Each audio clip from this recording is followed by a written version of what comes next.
반갑습니다. 모든 낙찰자들이 행복한 1% 급여에 동참하기를 희망하는 영민 채널 김도현입니다.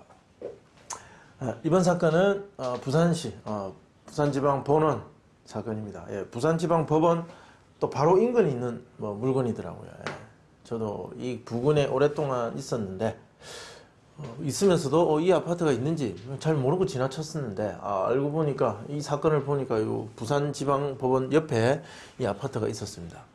자, 이 사건을 한번 선택해 본 이유는 보시다시피 3차까지 유찰됐습니다.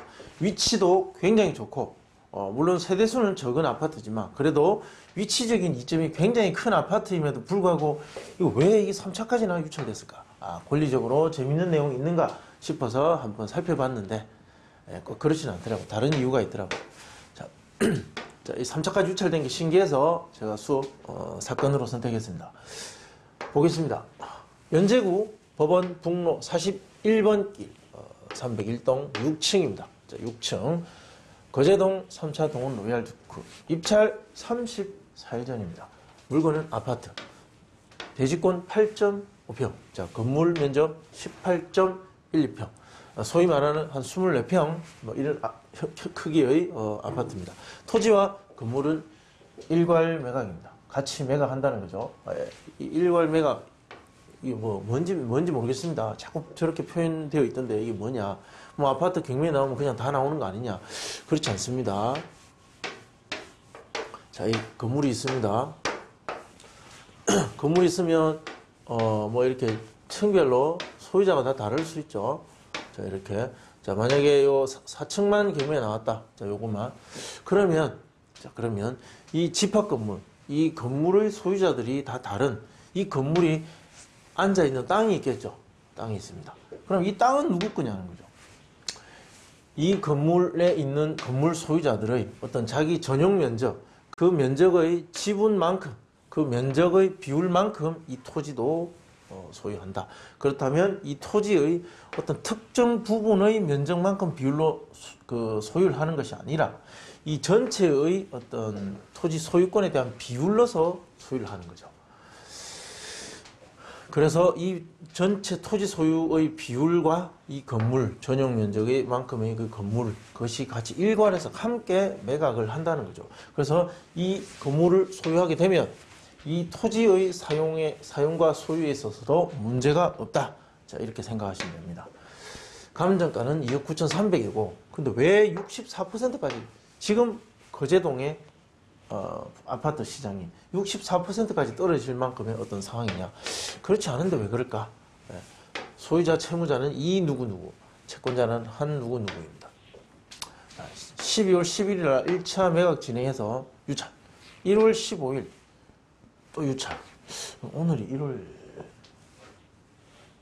16일입니다. 1월 16일 유찰.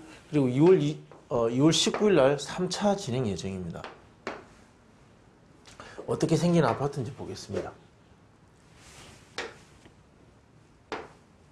이렇게 동원 로얄 두크, 일반적으로 동원 로얄 두크 아파트의 외형을 하고 있습니다. 건축된 건 10몇 년 정도 되어 보이고, 자, 이런 식으로 생겼습니다. 여기 바로 앞에 보면 교대가 있고, 그리고 여기 법원이 있습니다. 부산 법원이 있고, 그 옆에 인근에 있는 아파트입니다. 자, 여기 있는 참고로 여기 있는 여명중학교가 부산에서 가장 좋은 중학교 중에 하나입니다. 그래서 이 중학교에 보내고 싶어 하는 학부율이 높은 부모들이 거주하기를 희망하는 그래서 아파트 가격이 굉장히 높고 시세가 잘 나가는 주거시장이다. 자, 이렇게 보시면 됩니다. 근데 이것이 왜 이럴까 보니까 이유는 간단했습니다. 배당 요구가 2017년 7월 5일이었습니다. 이 아파트의 감정 자체가 지금 1차 감정 자체가 2017년에 이루어진 감정이다. 아파트 값이 지금하고는 완전히 다른 때의 좋았던 시절의 감정이라서 저랬고, 감정이 높다 보니까 입찰에 아무도 들어가지 않았고 2차 이 2차 감정 자체가 현실의 적정 가치 수준으로 이제 내려온 거고, 그래서 3차까지 유찰된 것이지, 어떤 권리적인 하자가 있어서 이것을 매수하게 되면 그 권리적인 하자를 인수하는 데 있어서 들어가는 손해액 때문에 3차까지 유찰된 것이 아니다. 단순히 이 감정 자체가 너무 높아서 터무니없어서 이제 현실 가치로 내려와서 3차까지 온 것이다. 사실상 이것이 2차나 마찬가지다. 실제 게임이 붙을 가격은 여기가 최저가다. 다른 문제가 있는 건 아닙니다. 누가 점유하고 있는가? 매각 물권 명세서에 보면 조사된 임차내역이 없다라고 기재되어 있습니다. 임차인은 없고, 그러면 실제 거주자는 누군가? 현장을 다녀온 집행관의 의견을 보면 현장 방문해 보니까 소유 폐문 부재돼 있고 연락이 없고 임대차 관계 확인할 수 없었다. 전입세대 열람을 하니까 소유자 세대가 전입돼 있더라. 그럼 소유자를 상대로 명도를 진행한다고 보시면 되고, 소유권 이 누구 있고 2011년 11월 3일 날 변조당, 이것이 말소 기준 권리가 된다. 자, 이 권리 이후에 있는 모든 권리들은 말소된다. 소멸됩니다. 이거 전부 다 필요 없습니다.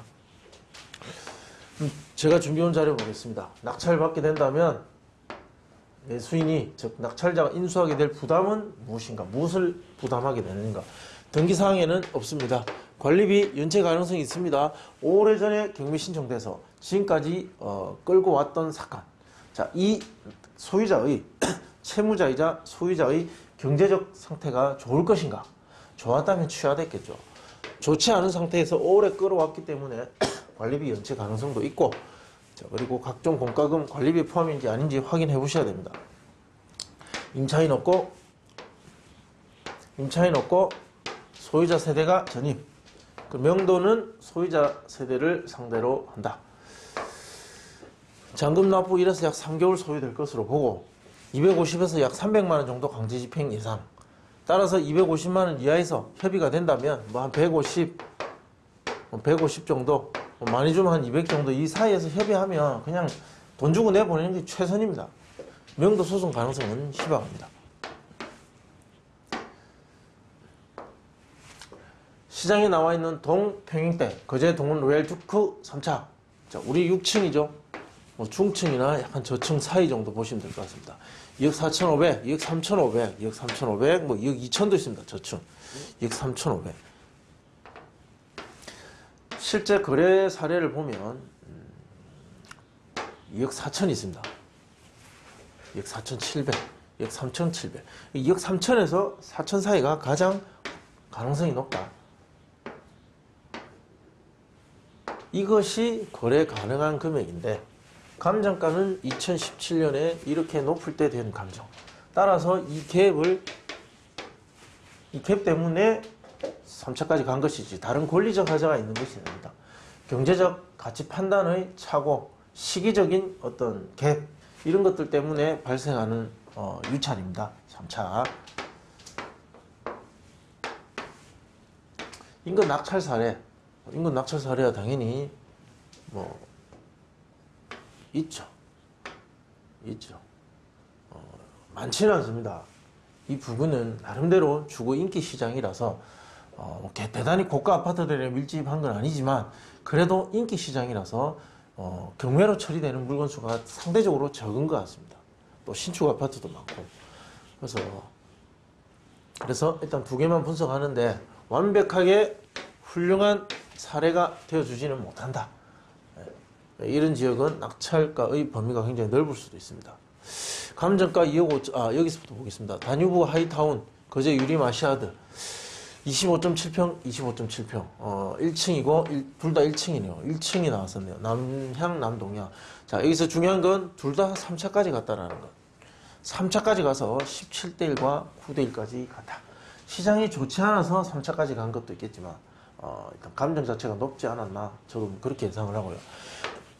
17대1, 9대1. 즉, 이 경쟁률을 보시면 가격적 매력만 있으면 충분히 많은 사람들이 들어올 수 있는, 매수자들이 많이 있는, 매수의 힘이 살아있는 지역이다. 그렇게 보셔야 됩니다. 감정가 2억 5천, 2억 8천 6백일 때 거래 가능 금액은 2억과 2억 4천이었고 낙찰가는 2억과 2억 2천 4백. 가능 금액 대비 100%와 93%였다. 자, 이것을 적절히 가중평균을 구합니다. 자, 95% 정도 될 것이라 보고 하한가 2억 3천을 적용하면 2억 2천 570만 원. 자, 이 경쟁이 굉장히 될 겁니다. 이 나름대로 이 제가 붙이는 건데, 자, 이 어느 정도의 경쟁이 심할 거라고 봅니다. 그래서 이거는 2억 2천 577만 원 정도. 그리고 상한가를 적용하면 물론 상한가 적용일 가능성이 높죠. 2억 3천 530만 원도 가능하다. 자, 2억 2,500에서 2억 3,500.